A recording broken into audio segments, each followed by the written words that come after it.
Welcome to my book club reading session. So, just to have context, I really wanted to have like a book club session because I really love reading books and I love to share them with people. And at the same time, I'm an experiential learner. I don't know it's if that's the correct term.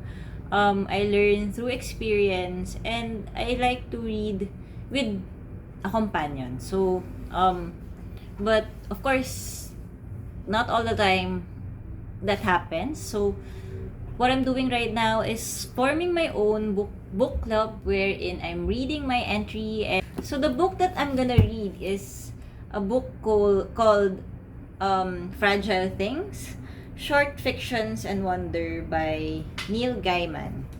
So, it says here that it's the #1 New York Times best-selling author. He is my favorite author, and the little copy here says dazzling tale from a master of the fantastic. He is indeed a national treasure by Washington Post Book World. So it's really true, winner of the Locus Award for Best Collection. So this book is a collection of short stories. So the story that we're gonna read today is Other People. I've read this far, and my goal is to read books so that I can declutter them because I have a small space, and I feel that with this I can declutter guiltless declutter, because sometimes you would declutter and you would feel guilty, but it's needed, right? So that's why I'm doing this approach of guiltless declutter. So that means that I would want to finish a book before I declutter them, so that at least I feel good about giving them away. And like, I haven't read them before, it was just an impulse buy, and like, let's start our reading session. So the title of this chapter is Other People. Time is fluid here, said the demon. He knew it was a demon the moment he saw it. He knew it, just as he knew the place was hell. There was nothing else that either of them could have been. The room was long, and the demon waited by a smoking brazier at the far end. A multitude of objects hung on the rock-gray walls, of the kind that it would not have been wise or reassuring to inspect too closely. The ceiling was low, the floor oddly insubstantial. Come close, said the demon, and he did. The demon was raked thin and naked. It was deeply scarred, and it appeared to have been flayed at some time in the distant past. It had no ears, no sex. Its lips were thin and ascetic, and its eyes were a demon's eyes. They had seen too much and gone too far, and under their gaze he felt less important than a fly. What happens now? He asked. Now, said the demon, in a voice that carried with no sorrow, no relish, only a dreadful flat resignation. You will be tortured. For how long? But the demon shook its head and made no reply. It walked slowly along the wall, eyeing first one of the devices that hung there, then another. At the far end of the wall, by the closed door, was a cat o' nine tails, made of frayed wire. The demon took it down with one three-fingered hand and walked back, carrying it reverently. It placed the wire tines onto the brazier and stared at them as they began to heat up. That's inhuman, yes. The tip of the tip of the cat's tail were glowing a dead orange. As the demon raised its arm to deliver the first blow, it said, "In time you will remember even this moment with fondness. You are a liar." "No," said the demon. The next part, it explained, in the moment before it brought down the cat, is worse. Then the tines of the cat landed on the man's back with a crack and a hiss, tearing through the expensive clothes, burning and rendering and shredding as they struck. And not for the last time in that place, he screamed. There were 211 implements on the wall of that room, and in time he was to experience each of them. When finally, the Lazarene's daughter, which he had grown to know intimately, had been cleaned and replaced on the wall in the 211th position. Then through wrecked lips he gasped, "Now what?" "Now," said the demon, "the true pain begins." It did. Everything he had done that had been better left undone, every lie he had told to himself or told to others, every little hurt, and all the great hurts, each one was pulled out of him, detail by detail, inch by inch.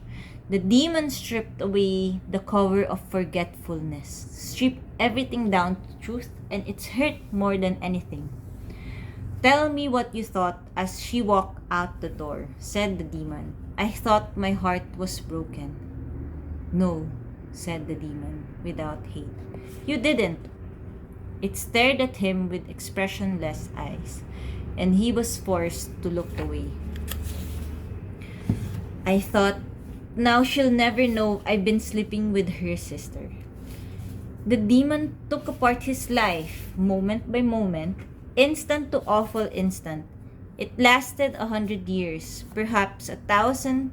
They had all the time there ever was in that grey room.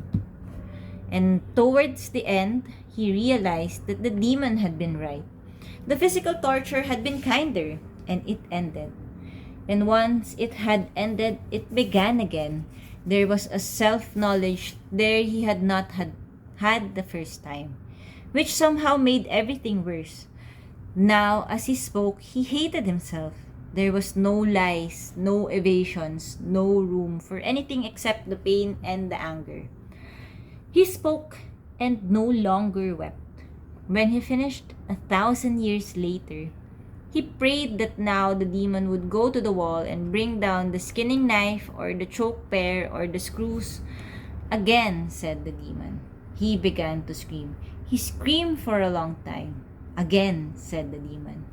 When he was done, as if nothing had been said, it was like peeling an onion.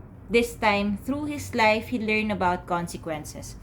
He learned the results of things he had done, things he had been blind to as he did them, the ways he had hurt the world, the damage he had done to people he had never known or met or encountered.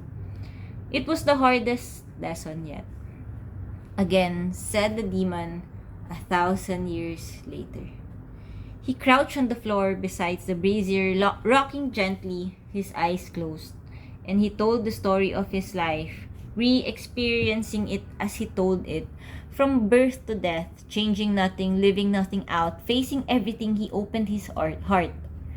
When he was done, he sat there, eyes closed, waiting for the voice to say again, but nothing was said. He opened his eyes. Slowly he stood up. He was alone. At the far end of the room there was a door, and as he watched, it opened. A man stepped through the door. There was a terror in the man's face, and arrogance and pride. The man, who wore expensive clothes, took several hesitant steps into the room and then stopped. When he saw the man, he understood. Time is fluid here, he told the new arrival.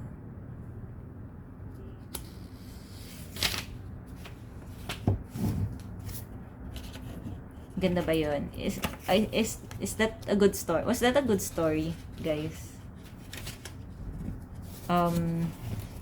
Like the book said, this is a book consisting of short stories. So, um, the title of that story is other people.